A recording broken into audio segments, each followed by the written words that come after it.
तो भाई हर वीक की तरह एक बार फिर से मैं वापस आ चुका हूं आप सभी के लिए कॉमिकास्ट 360 का एक और एपिसोड लेके, जहां पे आज के एपिसोड में डोनाल्ड ट्रंप के टैरिफ का हॉलीवुड पे इम्पैक्ट से लेकर कैंग के रिटर्न तक, टोबी मैगवायर के स्पाइडरमैन फ्रेंचाइज की 4th पार्ट की रिपोर्ट्स से लेकर डूम्सडे के ट्रेलर तक, और डूम्सडे में डॉक्टर डूम की नई डिटेल्स से लेकर मार्वल के नेक्स्ट सागा में एपोकलिप्स और मिस्टर सिनिस्टर जैसे विलेंस की एंट्री तक काफी सारी इंटरेस्टिंग अपडेट्स हैं। तो भाई देर किस बात की, शुरू करते हैं आज का ये शो। हेलो गाइस, मेरा नाम है अभिषेक और आप देख रहे हैं nerdy inside and this is the Comicast 360 episode number 59. So let's begin the show.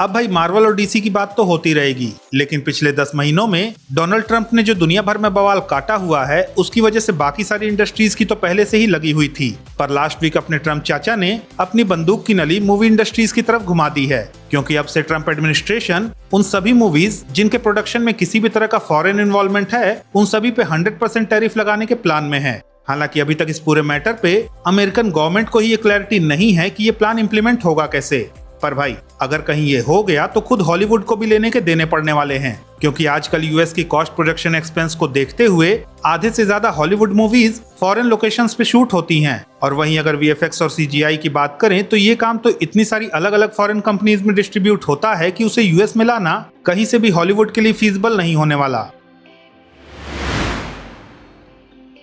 अब भाई शंघाई के डिज्नी एक्सपो के दौरान डॉक्टर डूम के रिगार्डिंग डिस्क्रिप्शन में जो उसके मास्टर ऑफ मैजिक होने की बात कही गई थी, उसी बात को आगे बढ़ाते हुए इस वीक कुछ लीक्स्टर्स ने ये रिपोर्ट किया है कि एवेंजर्स डूम्सडे में हमें डॉक्टर डूम अपने मैजिकल रून्स के थ्रू मशीन्स एंड रोबोट्स को यूज करता हुआ दिखेगा, और इसी पावर की हेल्प से वो एक्समैन के अगेंस्ट उन्हीं सेंटिनल्स को यूज करता हुआ दिखेगा जिसे हमने X-Men days of future past और डिज्नी के एनिमेटेड शो एक्समैन 97 में देखा हुआ है। तो भाई मल्टीवर्स सागा में जम के रायता फैलाने के बाद लगता है मार्वल स्टूडियोज ने कुछ सबक तो सीखा है, क्योंकि रिपोर्ट्स के अकॉर्डिंग मार्वल ने ऑलरेडी अपने नेक्स्ट सागा की प्लानिंग काफी डिटेल में स्टार्ट कर दी है, जहां कुछ लीक्स्टर्स ने ये रिपोर्ट किया है कि मार्वल अपने 7th, 8th और 9th फेज को मिस्टर सिनिस्टर और एपोकलिप्स जैसे 2 आइकॉनिक एक्समैन विलेंस के अराउंड क्रिएट करने के प्लान में है। क्या बात है सर, क्या बात है सर, क्या बात, ये बात है। अब भाई ऑब्वियसली क्योंकि मार्वल का नेक्स्ट सागा म्यूटेंट सागा होने वाला है तो उसमें एपोकलिप्स और मिस्टर सिनिस्टर जैसे विलेंस का होना तो बनता है, लेकिन at the same time Marvel doctor Doom के कैरेक्टर को सीक्रेट वॉर्स के बाद किस तरह से एमसीयू में कैरी फॉरवर्ड करेगा वो देखना भी काफी ज्यादा इंटरेस्टिंग होने वाला है।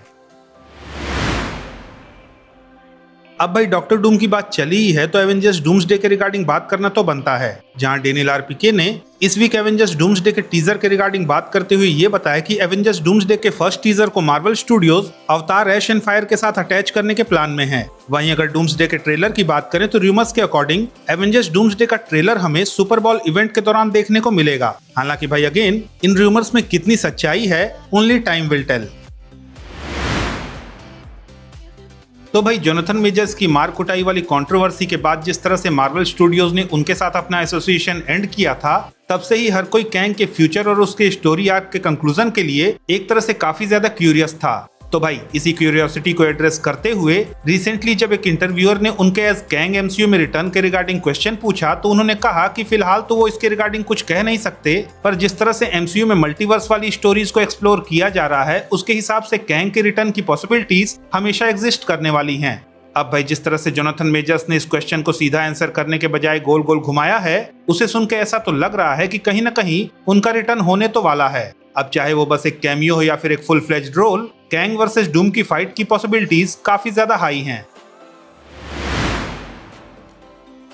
अब भाई सरप्राइजिंगली इस वीक द बैटमैन मूवी के को राइटर मैटसन टॉमलिन ने ये कहकर सबको चौंका दिया कि वो सैम राइमी की स्पाइडरमैन ट्रिलॉजी के नेक्स्ट पार्ट यानी कि स्पाइडरमैन 4 की स्टोरी को लिखने के लिए सैम राइमी को रीच आउट करने की कोशिश कर रहे हैं, जहां वो स्पाइडरमैन के लिए एक ऐसी स्टोरी लिखना चाह रहे हैं जहां टोबी मैगवायर के वर्जन वाला पीटर पार्कर अपनी सुपर हीरो फादर और हस्बैंड वाली लाइफ के बीच बैलेंस बनाने को लेकर स्ट्रगल कर रहा होगा। अब भाई जब ये रिपोर्ट आई तो मीडिया सैम राइमी की स्पाइडरमैन ट्रिलॉजी की मैरी जेन यानी कि क्रिस्टन डंस्ट के पास पहुंची, जहां उन्होंने भी स्पाइडरमैन 4 को लेकर अपनी एक्साइटमेंट को एक्सप्रेस किया, जिसके बाद फैंस के बीच इस बात को लेकर एक बार फिर से स्पेकुलेशंस तेज हो गई कि क्या वाकई में सोनी एक बार फिर से अपने स्पाइडरवर्स को रिवाइव करने के प्लान में है।